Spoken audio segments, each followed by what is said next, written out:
jump in, and one of the main reasons why he's jumping in at this particular point is he's hoping to get that bump that will put him into the first debate. Keep in mind, the first debate is in his home state, Ohio, so if he's not in the top 10, it'll be very embarrassing. Right now, he's number 12. Well, here's the thing. How do you get attention when the attention guy, Donald Trump, is getting all the attention? He's sucking all the oxygen all the oxygen out of the room, yeah. Well, again, like I said, Kasich is doing the announcement today. What everybody is hoping for is a bump. The ones who got the two biggest bump was Jeb Bush, got a double-digit bump. Sure. But keep in mind, Trump, before he announced, was at 2%. Right. Now he's at 18%. So Kasich, again, all he wants is enough bump to get into that top 10. Now he's got a great record of being able to solve problems in Ohio. He's got a great reputation there, but can it extend nationally? Does he have enough juice to do that?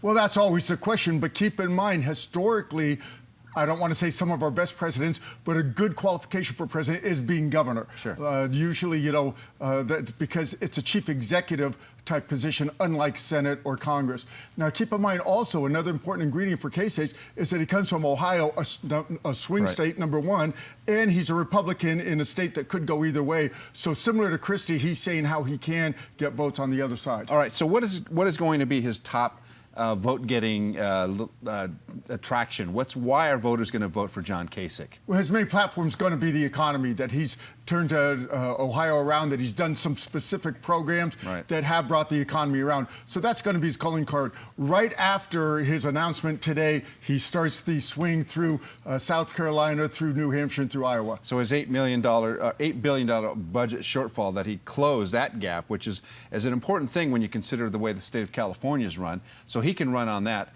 But again, I go back to Donald Trump. So what does he need to do? Insult a senator like McCain or somebody to get some attention? Because the problem is, it seems like the focus is not on a guy like Kasich.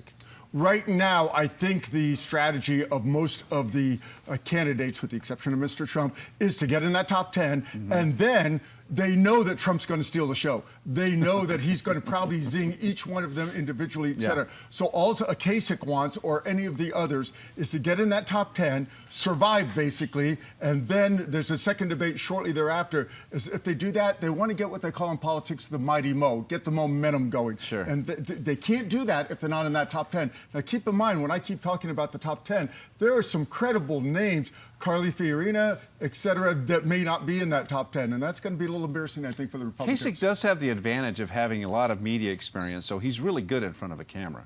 Absolutely. He was in Congress for almost 2 decades. I've met him several times when he was out here with former Congressman Bill Bray. They were a big supporter of his. So absolutely, this is a guy, pretty sharp guy. Interesting article this week. When you start to become a name, you know the negatives come out. Absolutely. Big article this week about his temper. He's famous Right. for blowing up, including supporters. If he doesn't temper that, he could blow up in a debate. Doesn't seem to be hurting anybody else but him, but that was a big headline this week. Well, I think it hurts Christie a little bit in the sense that I've always